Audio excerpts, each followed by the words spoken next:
पुणे पोशे अपघात प्रकरणामध्ये एक मोठी अपडेट येते।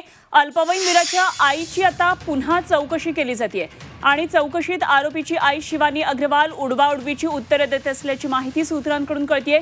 ब्लड सॅम्पल बदलणं, पुरावे नष्ट करणं, कट रचणं आणि इतर घटनाक्रमामध्ये सहभाग तपासला जातोय।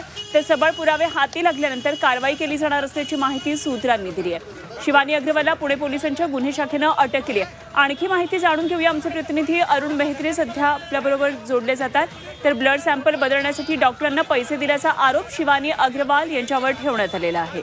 महत्त्वाची बातमी, सध्या पुण्यामध्ये कार अपघात प्रकरणामध्ये मोठ्या घडामोडी घडतात। या आरोपी मुलाची आई सुद्धा सध्या पोलिसांच्या अटकेत आहे आणि आता पुन्हा एकदा शिवानी अग्रवालची चौकशी सुरू झालेली आहे। मात्र ती चौकशीमध्ये उडवाउडवीची उत्तरे देत असल्याची माहिती सूत्रांकडून कळते।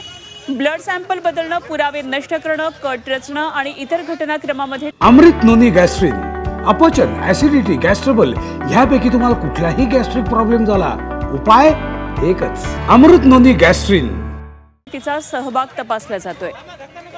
तर सबळ पुरावे हाती लागल्यानंतर कारवाई केली जाणार असल्याची माहिती सूत्रांनी दिली आहे।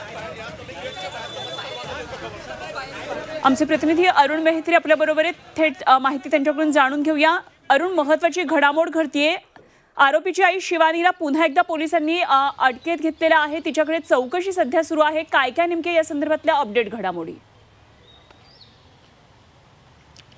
आज दिवसभरातला घटनाक्रम जर आपण बघितला तर सकाळी शिवानी अग्रवालला तिच्या घरातून ताब्यात घेण्यात आलेलं होतं आणि अटकेची कार्यवाही सुरू झाली होती। मात्र दरम्यानच्या काळामध्ये शिवानी अग्रवालला बाल निरीक्षण गृहामध्ये नेण्यात आलं, कारण शिवानी अग्रवाल यांचा मुलगा जो अल्पवयीन आरोपी आहे त्याच्या चौकशीची परवानगी पोलिसांना मिळालेली होती आणि ती पालकांच्या उपस्थितीत करणं आवश्यक होतं आणि म्हणून शिवानी अग्रवालला घेऊन पोलीस बाल निरीक्षण गृहामध्ये गेले होते। साधारणपणे तास दीड तास तिथे त्याची चौकशी झाली। त्यानंतर पुन्हा शिवानी अग्रवालला आता गुन्हे शाखेच्या कार्यालयात नेण्यात आलेलं आहे आणि तिची चौकशी सुरू आहे। तिच्याकडे विचारपूस सुरू आहे आणि तिची अटकेची जी औपचारिक प्रक्रिया आहे ती देखील पूर्ण केली जाणार आहे आणि आज संध्याकाळपर्यंत ही प्रक्रिया पूर्ण झाल्यानंतर उद्या कदाचित तिला न्यायालयात हजर केलं जाईल।